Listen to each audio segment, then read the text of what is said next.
Hey guys, this is Michael Rock and welcome back to my channel. In today's video, we're going to cover something every teacher or presenter using ClassIn will find helpful: troubleshooting common issues. Technology is a fantastic tool for teaching, but sometimes things don't go as planned.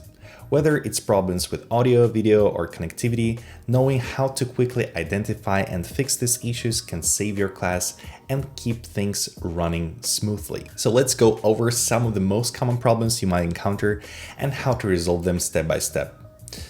So the first issue, I can't hear my students or they can hear me. This is probably one of the most common issues. Here's how you can troubleshoot it.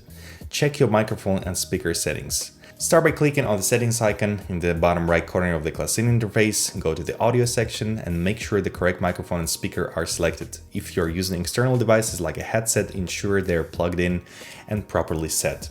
Test your audio. ClassIn has a built-in audio testing feature. Click Test Audio to see if your microphone is picking up sound and your speakers are working. Restart your device or app.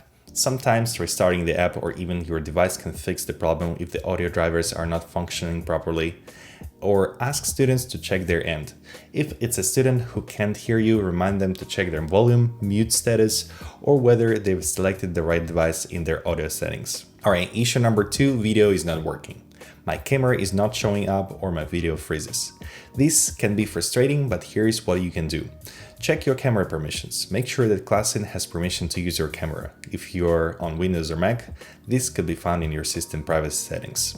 Restart the camera. In ClassIn, you can turn on and turn off the camera on again by clicking the camera icon. Often, this resolves minor glitches.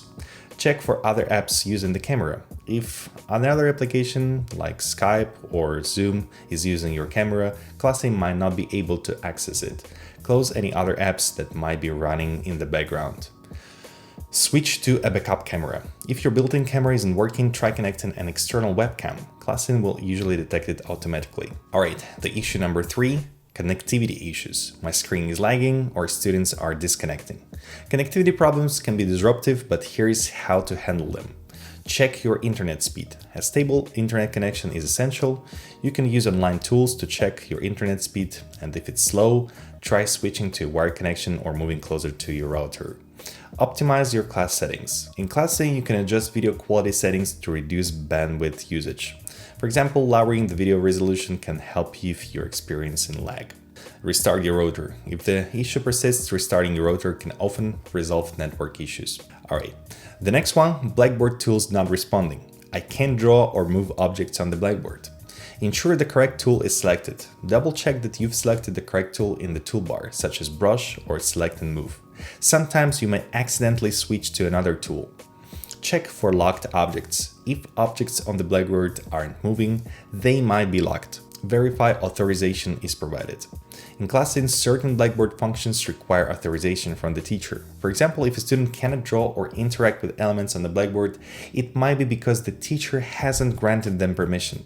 To do this, the teacher can click on the student's name in the participants list and toggle the authorization settings to allow Blackboard interaction. Refresh the app. If the Blackboard is entirely unresponsive, refreshing the app or clearing your cache can resolve this. Okay, and the issue number 5, file uploads not working. I can't upload a file to share with students. So first of all, check file type and size. ClassIn supports specific file types like PDFs, images, and certain document formats. Ensure your file is compatible and not exceeding the maximum size limit. By the way, ClassIn also offers a built-in help system. You can access the quick help feature directly in the app for troubleshooting advice or reach out to their support team using live chat for more complex issues. And that's it. There are most of the common issues you might face in ClassIn and how to resolve them quickly. Technology hiccups can be frustrating, but with a little troubleshooting knowledge, you'll be back to teaching in no time. And also I wanted to mention that if you sign up using the link provided in the video description, you'll get access to a 1-month trial of the business version of ClassIn. The business version offers even more advanced features tailored to enhance your online teaching experience, giving you more control and flexibility over your virtual classroom. So don't miss out on this opportunity to explore the full potential of ClassIn and see how it can truly transform the way you teach online. Alright guys, I hope you found this video helpful, and if you did, make sure to hit that like and subscribe buttons, and I'll see you very soon in the next video.